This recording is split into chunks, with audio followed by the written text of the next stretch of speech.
Keystone presenting Viram, truly independent AI homes, 0% no other charges. போரூருக்கே இது புதுசு at Kattupakkam Porur. Pawan கல்யாணை வைத்து பாஜகவை தமிழ்நாட்டில் வளர்க்க திட்டமிடுகிறதா டெல்லி தேசிய தலைமை. தொடர்ந்து தமிழ்நாட்டில் பவன் கல்யாணுடைய அந்த ஆதிக்கம் கொஞ்சம் அதிகமாகிற மாதிரி தெரியுது. நிறைய விஷயங்கள் சிரஞ்சீவி விட்டுட்டு போன பிறகும் பவன் கல்யாணம் அதை எடுத்து செய்கிறாரு. ஒரு பொலிட்டிக்கல் ஈடுபாடு இருக்குது. ஒரு நீர்க்குமிழி மாதிரி விஜய் மாதிரி ஒரு நீர்க்குமிழி அரசியல், காளான் அரசியல் பண்ணல. ஃபுல் அரசியல் பண்றாரு விஜய். நீர்க்குமிழி காளான் அப்படி மின்னல் மாதிரி தோண்டிட்டு மறைஞ்சிட்டு போயிருவாங்க. இல்ல இப்ப தொடர்ந்து திமுக அரசு டெய்லி அட்டாக் பண்ணிக்கிட்டே இருக்காரு விஜய். கண்டன அறிக்கை கொடுத்துக்கிட்டே இருக்கிறாரு. இது உண்மையான பாசிச ஆட்சி இதெல்லாம் அப்படிங்கிற சீமானுக்கு லாபமா வரும். ஏன்னா கமலஹாசன் டிவி பெட்டி அடிச்சு திமுக வேண்டாம் அண்ணா திமுக வேண்டாம்னு சொன்னது கடைசியில சீமானுக்கு தான் லாபமா வந்திருக்கு. 26லயே சீமான் இன்னைக்கு தெளிவா சொல்லிட்டாரு. 234 நிற்பேன், இது 130 இளைஞர்களை கேண்டிடேட்டா போடுவோங்கிறத ரொம்ப தெளிவா ஒரு கருத்தியல் அடிப்படையில் நீடித்து நிலைத்து உறுதியா நின்று உறுதியான கோட்பாட்டில் நான் ஒரு நாள் வெல்லுவேன் முதல்வர் செலவுன்னு தெளிவா நிற்கிறாரு. இவர் உதயநிதி ஸ்டாலின் மேல உள்ள வன்மத்திலையும் மோடி மேல உள்ள வன்மத்திலையும் அரசியல் காய்களை நகர்த்துறாரு.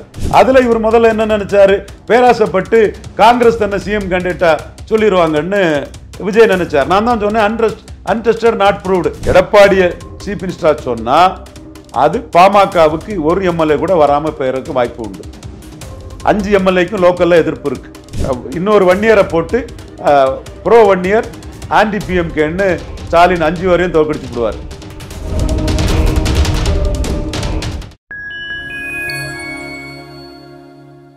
ஃபைன் டைம் மீடியா நேயர்களுக்கு வணக்கம். நான் உங்கள் சங்கீத் குஹன். நம்ம சிறப்பு நிகழ்ச்சியில் நம்மோடு இணைந்திருக்கிறார் மதிப்பிற்குரிய மூத்த அரசியல் திறனாய்வாளர் திரு ரவீந்திரன் துரைசாமி அவர்கள். வணக்கம். வணக்கம் சங்கீத் குஹன். பவன் கல்யாணை வைத்து பாஜகவை தமிழ்நாட்டில் வளர்க்க திட்டமிடுகிறதா டெல்லி தேசிய தலைமை. தொடர்ந்து தமிழ்நாட்டில் பவன் கல்யாணுடைய அந்த ஆதிக்கம் கொஞ்சம் அதிகமாகிற மாதிரி தெரியுது. நிறைய விஷயங்கள்ல இந்துத்துவா கடவுள் இது. அவர் பழனிக்கு வராரு.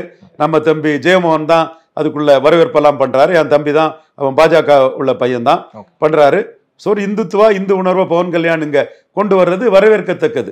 அதாவது பாஜக விட இந்து உணர்வு இந்துத்துவாக்குள்ள Pawan Kalyan Kapu community, militant community, தென்னிந்தியாவிலே மிலிட்டன் கம்யூனிட்டி. அவர் சிரஞ்சீவி விட்டுட்டு போன பிறகும் பவன் கல்யாண் அதை எடுத்து செய்கிறாரு. ஒரு பொலிட்டிக்கல் ஈடுபாடு இருக்குது. ஒரு நீர்க்குமிழி மாதிரி விஜய் மாதிரி ஒரு நீர்க்குமிழி அரசியல், காளான் அரசியல் பண்ணல. ஃபுல் அரசியல் பண்றாரு விஜய். நீர்க்குமிழி காளான் அப்படி மின்னல் மாதிரி தோண்டிட்டு மறைஞ்சிட்டு போயிடுவாங்க. அந்த மாதிரி இல்லாம சின்சியரான அரசியல் பண்றாரு. இந்துத்துவ கொள்கைகளை உறுதியா இருக்கிறாரு. ஸோ அவர் இங்க அதை பரப்புறது பாஜகவுக்கு ஒரு பிளஸ் தான். ஏற்கனவே அண்ணாமலையால் தான் தமிழ்நாடுனுடைய பாஜக 2024 நாடாளுமன்ற தேர்தலில் 11% வாக்குகளை மட்டுமே பாஜக கட்சி பெற்றிருந்தது. ஸோ அப்படி பார்க்கும்போது அண்ணாமலையை தாண்டி பவன் கல்யாண் ஒரு முக்கியமாக இருப்பாரா? அடிஷனலா இருப்பார், அவ்வளவுதானே. காபு தான் கவரான ஆயிடுன்னு நினைக்கிறேன். இல்ல தெலுங்கு மக்களுடைய வாக்குகளை வாங்குவதற்காக பாஜக அப்படி திட்டம் எடுத்துக்கலாமா? கூட்டணி கட்சியில இருக்கிறாரு. அவரே நாளைக்கு ஒரு கூட்டணியில பேசிட்டு கேட்கலாமே, அது நம்ம உறுதியா சொல்ல முடியாதுல்ல. பட் அவரோட கொள்கைகள் பாஜகவின் தாண்டி இந்துத்துவ கொள்கைகளை பேசுறாரு. அதுல தெளிவா நிற்கிறாரு. அது பாராட்டுக்குரியது. 2026 சட்டமன்ற தேர்தலில் நாம் தமிழர் கட்சி என்னுடைய குரல் சட்டமன்றத்தில் ஒலிக்குமா அப்படின்னு சொல்லிட்டு செய்தியாளர் கேட்ட கேள்விக்கு சீமான் அவர்கள் என்ன சொல்லியிருக்காரு அப்படின்னா, நீங்க நினைக்கிறீங்களா நாங்கள் போவோம்னு சொல்லிட்டு கண்டிப்பாக போவோம் அப்படிங்கிற மாதிரி சொல்லியிருக்கிறாரு. சீமானுடைய இந்த உறுதி நிலைப்பாடு நிச்சயமாக எம்எல்ஏ கணக்கை தொடங்குவது மட்டும் இல்லாமல் நீங்கள் குறிப்பிடுறீங்க 18% ஓட்டு கண்டிப்பாக என்டிகே கிடைக்கும் அப்படின்னு சொல்லிட்டு, அப்படி பார்க்கும்போது பல சட்டமன்ற உறுப்பினர்களோடு உள்ள நகருமா? என்னோட கணிப்பு 18 இல்லை 17. நான் இதுவரை நாம் தமிழரை பற்றி கணிச்ச எதுவுமே தப்பாகல. எல்லாமே இதுவரை சரியா இருக்குது.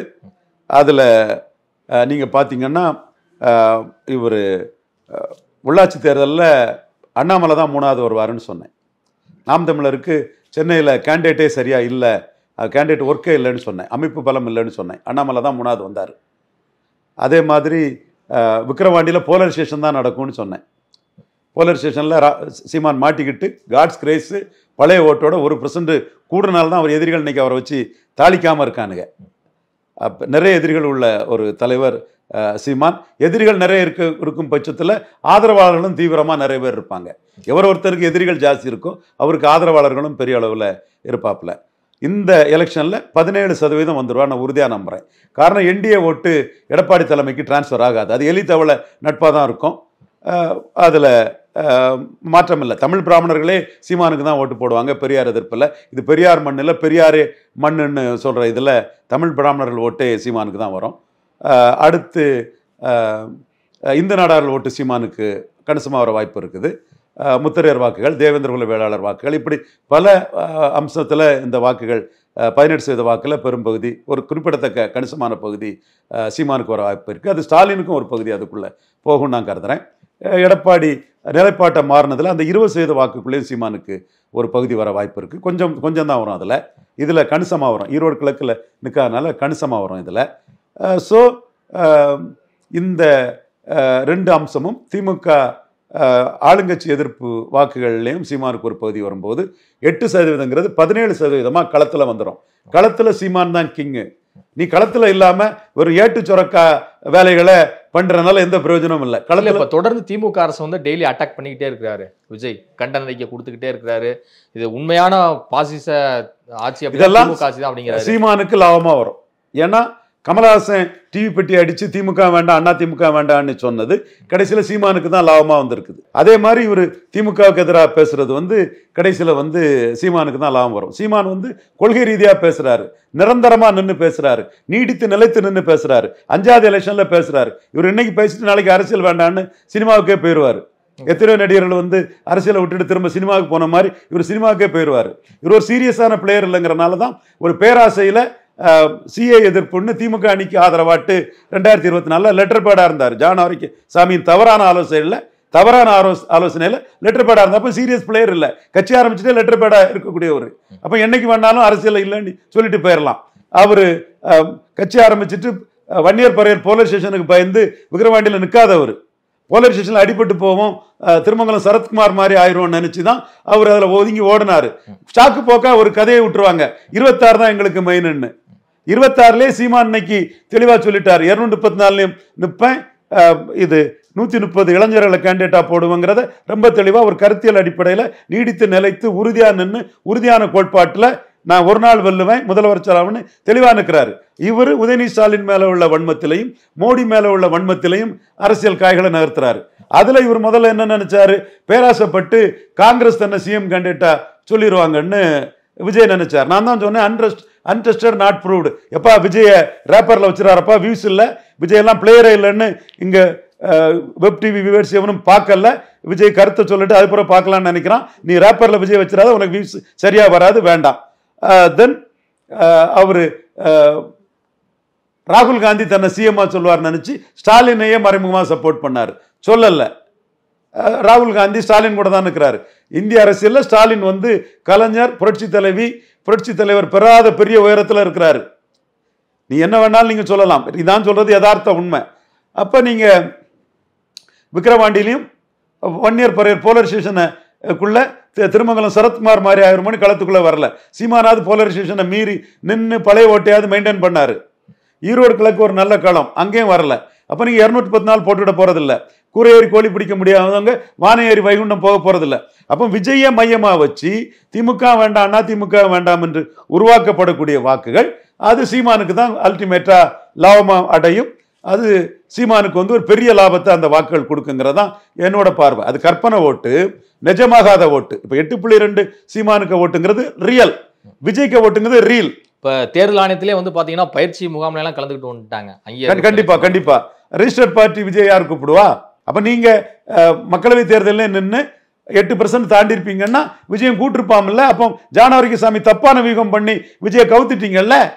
விஜய் வந்து ஒரு சீரியஸ் பொலிட்டிஷியன் இல்ல, காலா நீர்க்குமொழி, சீரியஸா களத்துல நிற்க மாட்டாருன்னு மக்கள் உங்களை நினைக்கக்கூடிய அளவுக்கு உங்க நடவடிக்கைகள் வந்து நீங்க வேடிக்கை பார்க்கக்கூடியவங்க. சீமான் மாதிரி களத்துல இறங்கி கள அரசியலுக்கு வராதவங்கன்னு உங்க இமேஜ் ஆயிட்டுல்ல. 8% ஓட்டு நீங்க 2024 நின்று எடுத்திருப்பீங்கன்னா நீங்களும் அங்க வந்து பயிற்சி முகாம் போயிருக்கலாம் இல்லையா?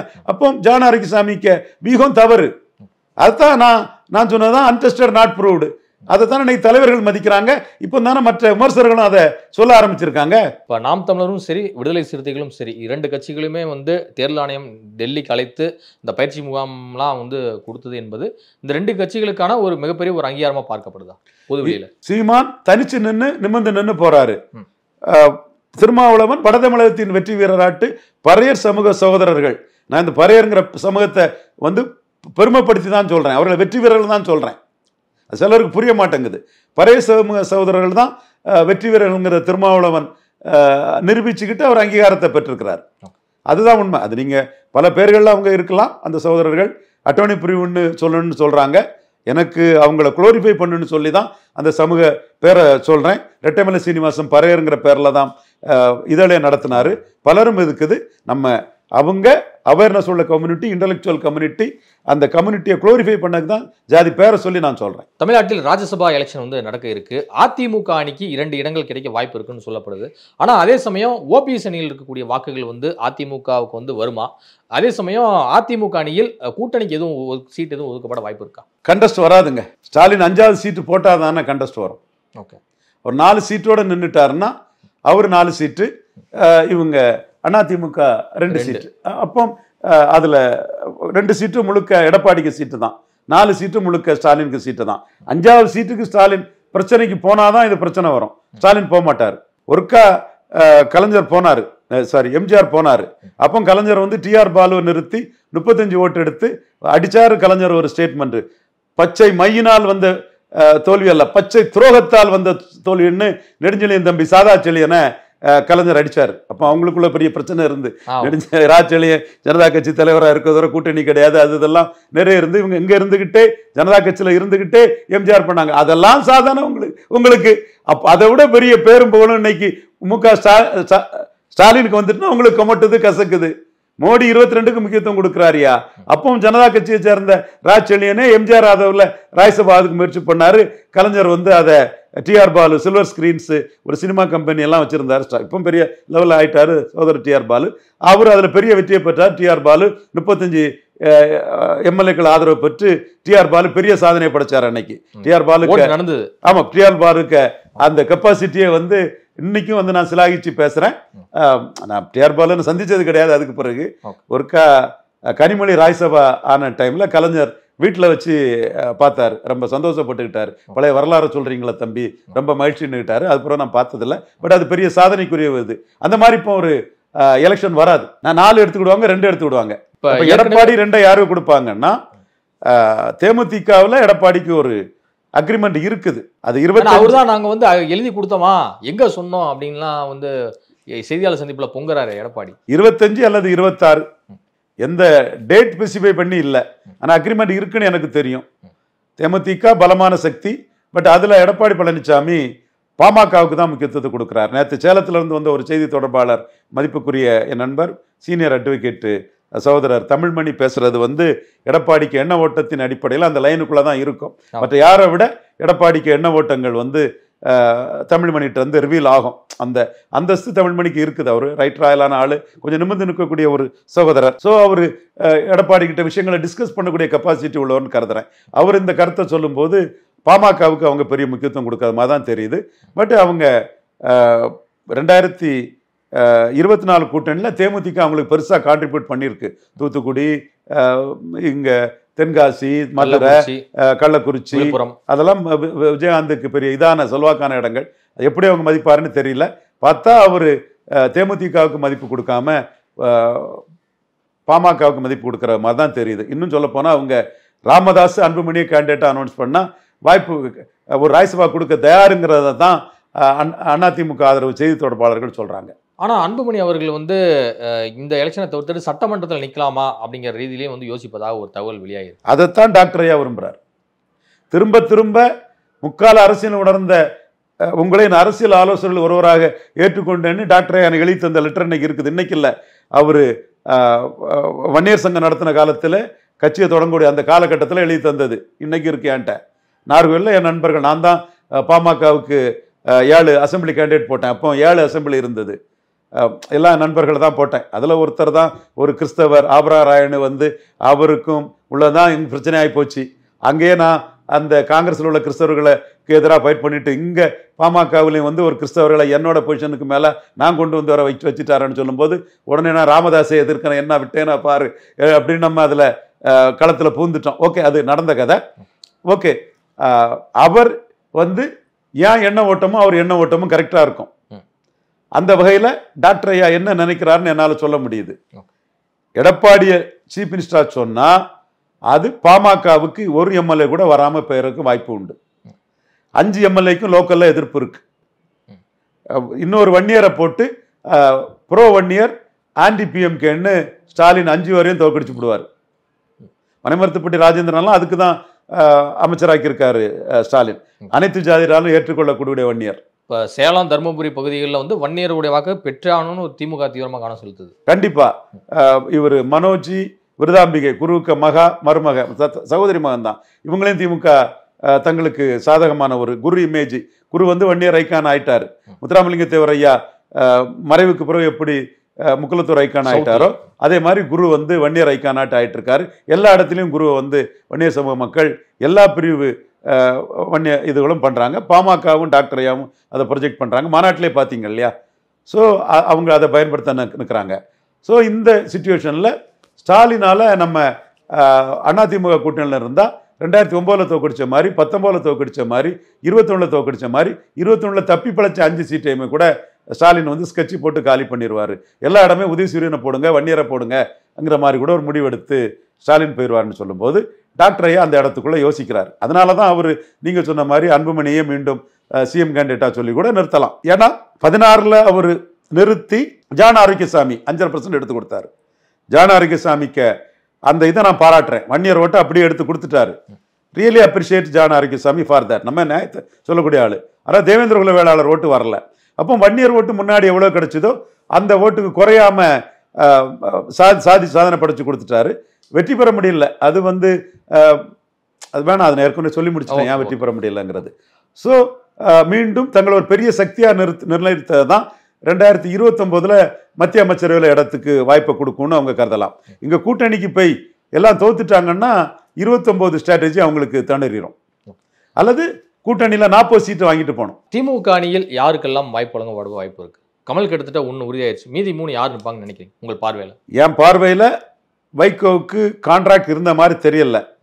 ஆனா 2019 ஒரு எம்பி ஒரு ராஜ்சபான்னு பண்ணாங்க. அந்த ராஜ்சபா டென்யூர் இன்னும் முடிஞ்சிருக்காது. 19 வந்துட்டார் இல்லையா? இப்போ 24 முடியக்கூடிய டைம் வருது. ஸ்டாலின் வந்து மெக்னானிமிஸா வைகோவுக்கு இன்னொன்று கொடுக்கலாம். அல்லது 26 கூட வைகோவுக்கு கூடுதலா எம்எல்ஏ சீட்ல பண்ணலாம். என்ன செய்யறாருன்னு தெரியல. வைகோவுக்கு அந்த கௌரவத்தை ஸ்டாலின் கொடுக்கணுங்கிறது என்னோட எண்ணம். அண்ணன் வைகோவுக்கு தமிழக முதல்வர் மு.க. ஸ்டாலின் அந்த கௌரவத்தை கொடுக்கணுங்கிறது என்னோட எண்ணம். அது 25லும் கொடுக்கலாம், 26லையும் கொடுக்கலாம். அண்ணன் வைகோ அண்ணனோட இந்த மண்ணுக்கும் மக்களுக்கும் அண்ணன் உழைத்த உழைப்பு, ஸ்டாலினுக்கும் அவருக்கும் ஒரு காலத்துல விரோதங்கள் இருந்தது. அதெல்லாம் அரசியல்ல மறப்போம் மன்னிப்போன்னு பெருஞ்சர் அண்ணா பெருந்தகையோட அந்த இது ஆங்கில ஒரு அரசியல்வாதிகள் பேசுனது. அது இங்க நிரந்தர எதிரியமில்லை பகிர்வுங்கிற அடிப்படைக்குள்ள அது வரக்கூடிய ஒரு விஷயம். அதுல ஸ்டாலின் வந்து அவருக்கும் ஸ்டாலினுக்கும் கட்சிக்குள்ள பெரிய ப்ரெஷர் இருக்குது. சோசியல் இன்ஜினியரிங் ஆட்டு சில தரப்புக்கு அவர் இதை கணக்கு போட்டு கொடுக்கலாம். மோடிக்கு விழுந்த ஓட்டு தன் தலைமைக்கு வர்றதுக்கு யாருக்கு கொடுத்தா கரெக்டாக இருக்கும்னு அவர் சில கணக்கில் போடலாம். நமக்கு அதில் இவரை தான் கொடுக்கணும் அவரை தான் கொடுக்கணும்லாம் இல்லை. ஸ்டாலின் தேர்ந்த ஒரு அரசியல்வாதி, ஸ்ரூடாக அந்த விஷயத்தை ப்ளே பண்ணுவார். அவருக்கு ஒன்றும் பெரிய ப்ரெஷர் இல்லை. பல அடிப்படையில் அந்த ராஜ்சபாவை ஸ்டாலின் முடிவு பண்ணார்னு தான் கருதுறேன். கமல்ஹாசனுக்கு ஒன்று உறுதியாக கொடுத்துருவார். ஏன்னா கமல்ஹாசன் 3.7% வாக்கெடுத்தவர், அப்புறம் 2.5% வாக்கெடுத்தவர். அவருக்கு பிரச்சாரம் பெரிய பலம். 26லையும் கமல்ஹாசன் பிரச்சாரம் பெரிய பலமாக இருக்க போகுது. இன்னும் கமல்ஹாசன் வந்து ஜாதிக்கு அப்பாற்பட்டவர் தான். என்றாலும் by birth he's a Brahmin. அது இன்னைக்குள்ள சூழ்நிலையில் வந்து மோடிக்கு ஆதரித்த பிராமணர்கள் வந்து முழுமையாக எடப்பாடி ஆதரிப்பாங்களாங்கிறதே பெரிய கொஸ்டினாக இருக்குது.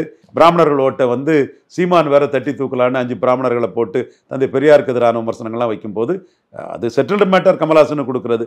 அதுலேயும் அவங்களுக்கு பொலிட்டிக்கல் ரீதியாட்டு பெரிய கெயின்ஸ் இருக்குது. ஸோ ஸ்டாலின் ஃப்ரீயாக தான் கொடுக்குறாரு, யாருக்கு வேணாலும் அவர் கொடுக்கலாம். அவர் சயின்டிஃபிக்காக ஒரு இதை பார்த்து கொடுப்பாரு.